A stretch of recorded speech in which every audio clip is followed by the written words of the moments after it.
கிறிஸ்துவுக்குள் பிரியமான சகோதர சகோதரிகளே, உங்கள் அனைவருக்கும் நம்முடைய கர்த்தராகிய இயேசு கிறிஸ்துவினுடைய வாழ்த்துதலை தெரிவிக்கிறேன். இப்பொழுது தியானிக்க வேண்டிய காரியமாவது தீர்க்க தரிசனத்தின் 7 விதமான சிறப்பம்சங்களிலே போதக தரிசனம் என்பதை குறித்து நாம் பார்ப்போம். இதற்கு முன்பு வேதாகம தரிசனம், ஓமை தரிசனம் என்ற காரியங்களை பார்த்தோம்.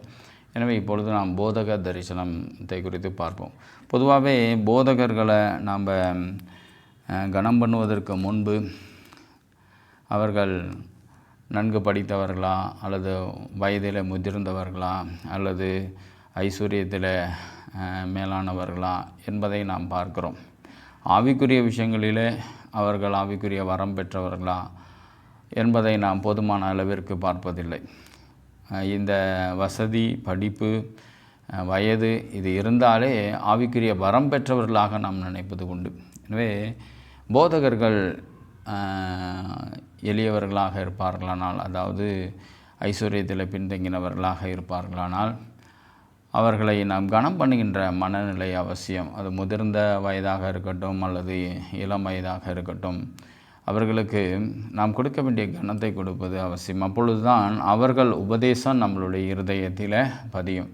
அநேகர்கள் சபையை நோக்கி போவது கூட அந்த இடத்துல இன்ஸ்ட்ருமெண்ட்டுகள், மியூசிக் இன்ஸ்ட்ருமெண்ட் இருக்குதா, அல்லது பெரிய சபையாக இருக்குதா, அதில் ஆயிரக்கணக்கான கூட்டம் வருகிறதா என்பதை பார்க்கிறார்கள் தானே தவிர அவர்களுடைய உபதேசம் தேவனுக்கு உட்பட்டதா, தேவனுடைய சித்தத்துக்கு உட்பட்டதா என்பதை பார்க்கிற ஜனங்கள் மிகவும் குறைவு. எனவே போதகர்கள் பேசுகிற எல்லாருமே போதகர்கள் என்பது இல்லை. போதகர்கள் பேசுகிறவர்கள் வேதத்தின் அடிப்படையில் பேசுகிறார்களா, வேதத்தின் காரியங்களை குறித்து மையப்படுத்தி பேசுகிறார்களா என்ற ஒரு மனநிலை விசுவாசிகளுக்கு இருக்குமானால் விசுவாசிகளும் முதிர்ச்சி அடைந்து எதிர்காலத்தில் போதகர்களாக மாறுவார்கள். அதே சமயத்தில் இன்றைக்கு விசுவாசிகளே தனக்கு இஷ்டமான காரியங்களை போதகர்கள் பேசினால் அந்த சபைக்கு செல்லுவோம் என்ற அந்த மனநிலைகளில் அநேக ஜனங்கள் இருப்பது உண்டு. அதனால தான் தேவனுடைய தரிசன வார்த்தைகளை கூட அவர்கள் முக்கியத்துவம் கொடுப்பதில்லை. அதாவது எளிமையான போதகர்கள் பேசுகின்ற தரிசன வார்த்தைகளுக்கு, தேவனே பேசினாலும் அவர்கள் மத்தியில் பேசினாலும் அந்த வார்த்தைகளுக்கு முக்கியத்துவம் கொடுப்பதில்லை. எனவே பெரியவர்கள் மத்தியில் தான் தேவன் பேசுகிறார் என்பது இல்லை, சிறியவர்கள் மத்தியிலும் பேசுகிறார். நான் ஆரம்பத்திலே சொல்லியிருந்தேன், தேவன் கழுதையின் மத்தியில் பேசி பிழையாமை உணர்த்தினார் என்பதை கூட நம்ம பார்த்தோம். எனவே தேவன் ஒரு துரும்பை வைத்து கொண்டு நமக்கு புத்திமதிகளை சொல்வதில் வல்லவர். எனவே அந்த தேவனுடைய தரிசன வார்த்தைகளுக்கு, போதகங்களுக்கு நீங்கள் செவி கொடுங்க. அது சின்னவங்க பெரியவங்க என்ற ஒரு பாகுபாடு இல்லாமல் வேதத்தை மையப்படுத்தி சொல்கிறார்களா, அல்லது அவர்கள் நல்ல ஒரு ஆவிக்குரிய வாழ்க்கையை வாழ்கிறார்களா என்பதையெல்லாம் நீங்கள் உணர்ந்து அவர்களுக்கு முக்கியத்துவம் கொடுங்க. அதை விட்டுட்டு உங்களுடைய சுய இச்சை நிமித்தமாக, உங்களுடைய இஷ்டத்தின் நிமித்தமாக போதகர்களை நாடாதீங்க. முக்கியமாக நம்மளுடைய போதகர்களை மதிக்கிற எத்தனையோ விசுவாசிகள் குறைவாக இருப்பாங்க. அப்படின்னா எளிமையான போதகர்களாக இருந்தால் அந்த போதகர்களை மதிக்கிறவர்கள் குறைவாக இருப்பாங்க. அல்லது கடிந்து பேசுகிற போதகராக இருந்தால் அந்த போதகரை மதிக்கிற விசுவாசிகள் குறைவாக இருப்பாங்க. இதுவே ஒரு வெளியிலிருந்து ஒரு பாஸ்டருங்க, போதகர்கள் வந்தால், அல்லது நல்லா ஒரு டிவியில் பேசுகிறவர்களா, அல்லது நல்லா ஒரு இன்டர்நேஷ்னல் லெவலில் பல தேசங்கள் மத்தியில் உபதேசித்தவர்களாக இருந்தால் அவங்க போதகர்களே, அதாவது கள்ள போதகர்களாக இருந்தால் கூட மதிக்கின்ற மனநிலைகள் எல்லா விசுவாசிகளுக்கும் இன்றைக்கு இருக்கிறது. ஏன் போதகர்களுக்கே அந்த எண்ணங்கள், அது போன்ற போதகர்களை மதிக்கின்ற எண்ணம் போதகர்களுக்கே கூட இருப்பது உண்டு. எனவே அப்படி இல்லாமல் தேவ சித்தத்துக்கு முக்கியத்துவம் கொடுங்க. தேவன் உங்களை ஆசீர்வதிப்பார். இது இன்றைய நாட்களில் மாத்திரமல்ல, வேதாகம காரியங்களில் கூட நாம் பழைய ஏற்பாடாக இருக்கட்டும், புதிய ஏற்பாடாக இருக்கட்டும், நாம் ஒரு நல்ல ஒரு அதற்கு ஏதுவான ஒரு வசதிகள், வாய்ப்புகள் உள்ளவர்களை மாத்திரமே போதகர்களாக எண்ணினது உண்டு. அநேக தீர்க்கதரிசிகள் அவர்கள் தீர்க்க தரிசனம் சொல்லப்படும் பொழுது, இது உன்னுடைய வேலையா, நீ என்ன பெரிய தீர்க்கதரிசியா என்று அலட்சியம் பண்ணின எத்தனையோ இடங்கள் உண்டு. எரேமியாவையும் அவனமாய் நம்ம பார்க்க முடியும். அதே போல் ஆமோஸ் தீர்க்கதரிசியும் அவனமாய் பார்க்க முடியும். எனவே உலக மனுஷர்கள் ஒவ்வொரு போதகர்களுக்கும் ஒரு தகுதியை எதிர்பார்க்குறாங்க. ஆனால் தேவனும் அவர்களுக்கு பரிசுத்தம் என்கின்ற ஆவிக்குரிய தகுதிகள் இருந்தாலே போதுமானது என்பதை அவர் உணர்கிறார். அதை நாமும் உணர்ந்தோமானால் தீர்க்க தரிசனம் எளிதாக அல்லது போதகத்திலிருந்து நாம் எளிதாக நாம் திருத்திக் கொள்ள முடியும். எளிதாக நாம் அவர்களை கனம் பண்ணுவதற்கு அது ஒரு வாய்ப்பாக இருக்கும். இயேசு கிறிஸ்துவனுடைய காலகட்டங்களிலேயே இயேசு சாமியை கனம் பண்ணாமல் அற்பமாக எண்ணினவர்களும் உண்டு. மத்தேயு 11வது அதிகாரம் 54வது வசனத்திலிருந்து 56வது வசனம் வரை வாசிக்கிறேன், கேளுங்க. தாம் மலர்ந்த ஊரிலே வந்து அவர் அவர்களுடைய ஜெப ஆலயத்திலே அவர்களுக்கு உபதேசம் பண்ணினார். அவர்கள் ஆச்சரியப்பட்டு, இவனுக்கு இந்த ஞானமும் பலத்த செய்கைகளும் எப்படி வந்தது? இவன் தச்சனுடைய குமாரன் அல்லவா? இவன் தாய் மரியாள் என்பவள் அல்லவா? யாக்கோபு, யோசே,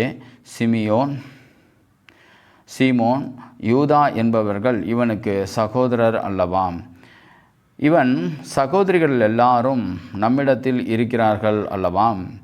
இப்படி இருக்க இதெல்லாம் இவனுக்கு எப்படி வந்தது என்று சொன்னார்கள் என்று இந்த இடத்துல நம்ம பார்க்குறோம்.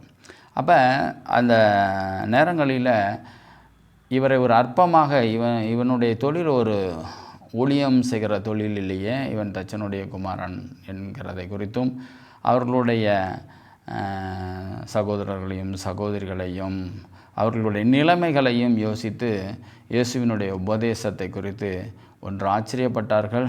அதே சமயத்தில் அவர்களுடைய மனதில் அவருடைய வசனங்கள் அவருடைய வார்த்தைகளை குறித்து அற்பமாய் கூட யோசித்தார்கள். அதனால தான் அதற்கு கீழே உள்ள வசனங்களில் சொல்லப்படுகிறது, தீர்க்கதரிசி ஒருவன் தன் ஊரிலும் தன் வீட்டிலுமே அன்றி வேறெங்கும் கனபீனம் அடையான் என்று சொல்லப்படுது. அப்போ சொந்த ஊர்லேயும் சரி சொந்த வீட்லேயும் சரி நம்மளை அற்பமாக தான் நினைப்பாங்க என்று இந்த இடத்துல சொல்லப்படுகிறது. அப்போ என்ன சொல்ல வரேன்னாக்கா, நம்ம உலக பிரகாரமாக தான் ஒவ்வொரு போதகர்களையும் பார்த்துக்கிட்டு இருக்கிறோம். அப்படின்னா அவர்கள் நல்ல ஒரு பணக்காரர்களா, திறமைசாலிகளா, படிப்பாளிகளா இருக்கணும்னு தான் நினைக்கிறோம். இப்போ பார்த்திங்கனாக்கா இப்போ டெண்டுல்கரோ அல்லது டோனியோ அல்லது இது போன்ற விளையாட்டு வீரர்கள் இயேசுவை ஏற்றுக்கிட்டாங்கனாக்கா பல கோடி பேர் ரட்சிக்கப்படுவாங்க. திரைப்படத்தில் இருக்கிற சில ஹீரோக்கள் ஏற்றுக்கொண்டார்கள்னா பல பேர் ரட்சிக்கப்படுவாங்க. அதுபோல் அரசியல்வாதிகள்லேயும் ஏற்றுக்கொண்டார்கள்னா பல பேர் ரட்சிக்கப்படுவாங்க. அதெல்லாம் தப்பு இல்லைன்னு அது தப்புன்னு நான் சொல்லலை. ஆக்சுவலாக அது உண்மையாகவே ஒரு நல்ல ஒரு சுவிசேஷம் தான். அவர்கள் திருந்தினால் மற்றவர்கள் திருந்துவது ரொம்ப சந்தோஷமான விஷயந்தான். அதே சமயத்தில் அதே எண்ணங்களோடு முதிர்ந்த விசுவாசிகளும் முதிர்ந்த ஒரு போதகர்களும் அது போன்ற எண்ணங்களில் இருப்பது தான் தவறுன்னு சொல்ல வரேன். ஏன்னா அவங்க ஒரு துறைகளில் ஏதோ ஒரு துறைகளில் அவங்க வெற்றி பெற்றிருக்காங்களே தானே தவிர தேவ காரியங்களில் ஆவிக்குரிய விஷயங்களில் ஒரு சாதாரண எளிமையான ஒரு ஆவிக்குரிய விஷயத்தில் பல வருடங்கள் ஊழியம் செய்த ஒரு நபருக்கு நிகராக அவர்கள் வெற்றி பெறலை அப்படிங்கிறத நம்ம புரிஞ்சிக்க முடியும்.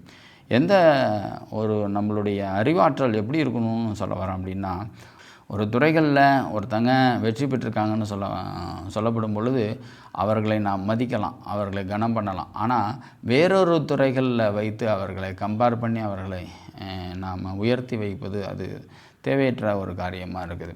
அதாவது ஊழியத்தின் பகுதிகளில் எவ்வளவோ பேரை உயர்த்தி வைப்பதோ அல்லது செவி கொடுப்பதோ இருக்கிற பட்சத்தில் நேற்றைய வந்த நாட்களில் சத்தியத்தை பூர்ணமாய் உணர்ந்து கொள்ளாத ஒரு நபர்களை, அதுவும் உலக பிரகாரமான ஒரு விளம்பரம் செய்யப்பட்ட ஒரு நபர் மத்தியில் நாம் அவ்வளோ ஈடுபாடு கொடுப்பது சரியான போதகத்திற்கு உரியது அல்ல.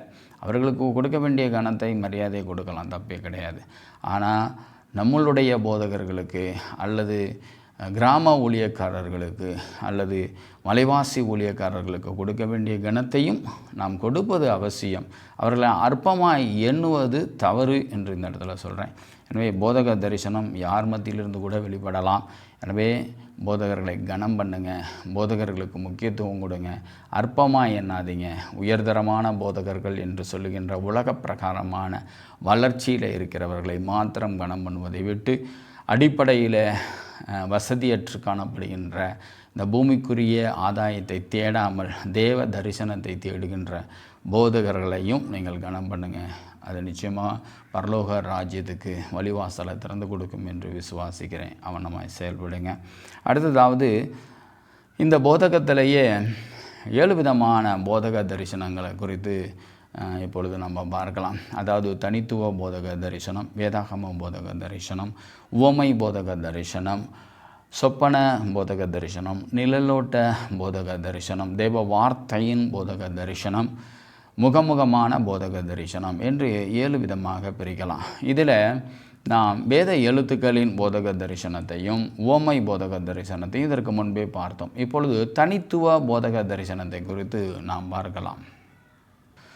தனித்துவ போதக தரிசனம் என்பது தேவன் தமக்கு மாத்திரமே ஒரு காரியத்தை உணர்த்துவிப்பாரானா, அது தேவன் என்றில்லை, போதகர்கள் தனக்கு மாத்திரமே ஒரு காரியத்தை உணர்த்துவிப்பார்களானால் அந்த தரிசனம் போதகர்கள் நிமித்தமாக வெளிப்பட்டதினால் அது தனித்துவ போதக தரிசனம். இது வேதாகமத்தின் நிமித்தமாகவும் இருக்கலாம், அல்லது நம்மளுடைய போதகர் நிமித்தமாக ஒரு ஆலோசனையாக இருக்கலாம், அல்லது தகப்பன் கூட நமக்கு போதகராக இருக்கிறார். முதல் போதகரே நமக்கு தகப்பன் தான். எனவே போதகம் தகப்பனோ தாயோ அவர்கள் பேசுகின்ற அந்த போதகத்தை நாம் கனம் பண்ணுகிறவர்களாக இருக்கணும், அப்படியாக கூட இருக்கலாம். எனவே இதுபோன்று ஒருவர் நமக்கு புரியாத காரியங்களை புரிய வைப்பதற்கு தனிநபருக்கு நமக்காக யாரோ ஒருவர் போதிக்கின்றார்களே ஆனால் அது தனித்துவ போதக தரிசனம் என்று சொல்ல முடியும்.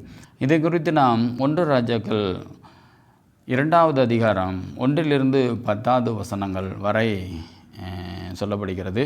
இதில் தாவீதுவானவர் சாலமோனுக்கு உபதேசம் செய்திருப்பார். அதாவது தன்னுடைய அனுபவங்களை குறித்தும் தனக்கு ஏற்பட்ட சில நன்மை தீமை காரியங்களை மனுஷர்கள் எப்படி நமக்கு செய்தார்கள் என்பதை குறித்தும் அதை நம்ம நீ எப்படி பழக வேண்டும் என்று இந்த இடத்துல சொல்லியிருப்பார். அதிலே நாம் 1 ராஜாக்கள் 2வது அதிகாரம் 1, 2, 7 நாம் தியானிப்போம். தாவீது மரணமடையும் காலம் சமீபித்த போது அவன் தன் குமாரனாகிய சாலமோனுக்கு கட்டளையிட்டு சொன்னது, நான் பூலோகத்தார் யாவரும் போகிற வழியே போகிறேன், நீ திடன் கொண்டு புருஷனாயிரு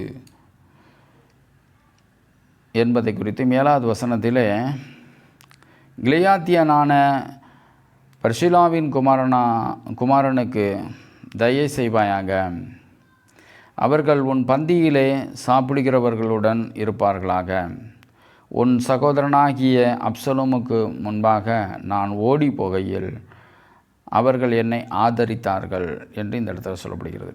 இந்த கிலியாத்தியனாகிய பர்சிலாவின் குமாரர் அவர்கள்லாம் அப்சலோம் தாவீதுக்கு விரோதமாக செயல்பட்டு அந்த வேலைகளில் அவன் நிமித்தமாக தாவீதுவானவர் ஓடி போயிருப்பார். அந்த வேலைகளில் இந்த குடும்பத்தினர்கள் அவருக்கு உதவி செய்திருப்பார். எனவே நான் இறந்த பிறகும் சாலமோனாகிய நீ என்ன பண்ணு, அவங்களுக்கு உதவி செய், அவர்களுக்கு நன்மையை செய், அவர்களை விட்டுவிடாத, அவர்கள் அலட்சியம் பண்ணாத என்று அந்த இடத்துல ஒரு புத்திமதிகளையும் ஆலோசனையும் சொல்லியிருப்பார். என்ன சொல்ல வரேன் அப்படின்னா, இந்த காரியங்களை பார்க்கப்படும் பொழுது இது சாலமோனுக்கு மாத்திரம் சொல்லப்படுகிறது. அதுபோல் நம்மளுடைய தகப்பனார் நாம் சொல்லுகிறதையும் ஃபாலோ பண்ணணும், கீழ்ப்படியணுங்கிறது வேறு விஷயம். அதுபோல் போதகர்கள் சொல்லுகின்ற உபதேசங்களை, போதிக்கின்ற காரியங்களிலே நாம் கீழ்ப்படிய வேண்டும் என்பது வேறு விஷயம். ஆனால் இந்த காரியங்கள் சாலமோனுக்கு மாத்திரம்தான் தாவீது சொல்லியிருக்கிறார். அதை தான் தனித்துவ போதக தரிசனம் என்று சொல்லப்படுகிறது. இது வேறொரு மகனுக்கு சொல்லப்படலை, அல்லது நமக்கு சொல்லப்படலை, நாம் போய் அந்த பர்சிலா என்ற அந்த மனுஷனுக்கு கனம் பண்ணு என்று சொல்லப்படலை. அப்போ இது ஒரு தனித்துவ போதக தரிசனமாக காணப்படுகிறது. எனவே நாம் ஒரு போதகர்கள் நிமித்தமாக தனிப்பட்ட முறைகளில் நமக்கு சில ஆலோசனைகள் கூறுவார்னா அதை நாம் தரிசனமாக நினைக்கணும். அதை விட்டு நீ சொல்லி நான் கேட்குறதா, நீ நான் அவ்வளோ பெரிய ஆளா என்று நிறைய விசுவாசிகள் நினைப்பது உண்டு, போதகர்களுக்குள்ளாக நினைப்பது உண்டு. நான் ஒரு பெரிய போதகன், நான் ஒரு வளர்ச்சி அடைந்த போதகன் என்ற ஒரு எண்ணங்களில் ஒரு தேவன் வார்த்தைகளை அலட்சியம் பண்ணுகின்ற போதகர்கள் கூட உண்டு. எனவே அப்படி இல்லாமல் ஒரு நபருக்கு தேவன் உணர்த்தி இன்னொரு நபருக்கு அதை அறிவிக்க தேவன் சொல்லுவாரானால், அதை சொல்வதை அந்த நபர் கேட்பார்களானால் அது தனித்துவ போதக தரிசனம் என்று சொல்ல முடியும். அடுத்ததாவது சொப்பன போதக தரிசனம் என்பதை குறித்து நாம் பார்க்கலாம். தானியேல் 2வது அதிகாரத்தில் சொல்லப்படுகின்ற சொப்பனத்தை இதற்கு முன்பு நீங்களே கேள்விப்பட்டிருப்பீங்க. அதற்கு முன்பு சொப்பன தரிசனம், சொப்பன போதக தரிசனம் என்றால் என்ன அப்படின்னா, ஒரு போதகன் தன்னுடைய சொப்பனத்திற்கு, நாம் ஏதாவது ஒரு சொப்பனத்தை கண்டிருப்போமானால் அந்த சொப்பனத்திற்கு ஒரு போதகன் அதற்கு விளக்கங்களை கொடுப்பாரானால் அது சொப்பன போதக தரிசனம். அதோடு மாத்திரமில்லாமல் அல்லது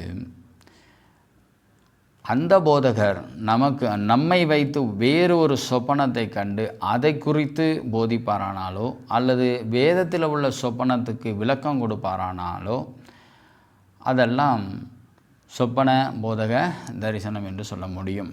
எனவே சொப்பன போதக தரிசனத்தை குறித்து இப்பொழுது நாம் தியானிப்போம். தானியேல் 2வது அதிகாரத்தில் ஒரு சம்பவங்கள் நடந்திருக்கும். நேபுகாத்நேச்சார் ஒரு சொப்பனங்களை கண்டிருப்பார். அது ஒரு பெரும் சிலையை குறித்து சொல்லப்பட்டிருக்கிறது. அந்த பெரும் சிலை தலைப்பகுதி தங்கமாகவும், மார்பக பகுதியானது வெள்ளியாகவும், வயிற்றுப்பகுதி வெண்கலமாகவும், தொடைப்பகுதி வெண்கலமாகவும், கால் பகுதி இரும்பாகவும், உள்ளங்கால் பகுதி இரும்பும் மண்ணும் கலந்ததாகவும் 5 விதமான ஒரு ராஜ்யத்தை குறித்து அந்த இடத்துல அவர் விளக்கங்களை கொடுத்திருப்பார். அப்போ அந்த சொப்பனத்தை கண்டிருப்பார். அதை தானியேல் என்பவர் அதற்கு எதுவான விளக்கங்களை கொடுத்துருவார். அந்த அரசனே, உங்களுடைய ராஜ்யம் ஒரு பொன்னான ராஜ்யமாக இருக்கும். அதற்கு கீழாக வருகின்ற ராஜ்யம் கீழ்த்தரமாக வெள்ளி ராஜ்யத்தை போன்று போனதாக இருக்கும். அதற்கு அடுத்த ராஜ்யம் ஒரு வெண்கலத்தை போன்று ஒரு நல்ல ஒரு வலுவான ராஜ்யமாக இருக்கும்.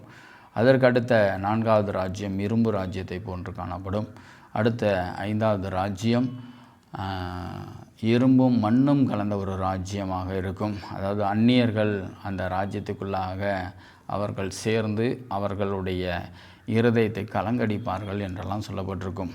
எனவே இந்த 5வது ராஜ்யத்தின் வேலைகளில் ஒரு பெரிய கல் அந்த சிலையை மோதும்.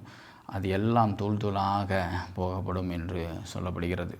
அந்த 5வது ராஜ்யம், அந்த கல் கிறிஸ்து என்பதை குறித்தும் பல விளக்கங்கள் உண்டு.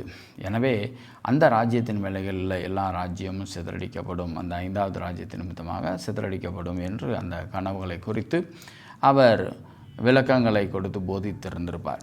அப்போ இதை தான் சொப்பன போதக தரிசனம். ஒரு மனுஷனால் ஒரு சொப்பனங்களை காண முடியும், ஆனால் அதற்கு வேண்டிய விளக்கங்களை கொடுப்பதற்கு தேவ தரிசனமுடைய ஒரு நபர் வேண்டும். இப்போ தீர்க்கதரிசியாகிய தானியேல் அந்த வேலைகளிலே நேபுகாத்நேச்சாருக்கு அந்த காரியங்களை குறித்து வெளிப்பட்டிருப்பார். இதுபோன்று பல இடங்களிலே சொப்பனத்திற்கு அர்த்தங்கள், யோசேப்பு காலகட்டங்களில் கூட பார்வோன் கண்ட சொப்பனத்திற்காக யோசேப்பு அவர் தரிசனத்தின் நிமித்தமாக அவர் அதை உணர்ந்து அதற்கு விளக்கங்களை கொடுத்திருப்பார். எனவே இதெல்லாம் சொப்பன போதக தரிசனமாக காணப்படுகிறது என்பதை புரிந்து கொள்ளலாம். அடுத்த பகுதியில் நிழலோட்ட போதக தரிசனம், தேவ வார்த்தையின் போதக தரிசனம், முகமுகமான போதக தரிசனத்தை குறித்து தியானிப்போம். தேவன் தாமே ஆசீர்வதிப்பாராக. ஆமென்.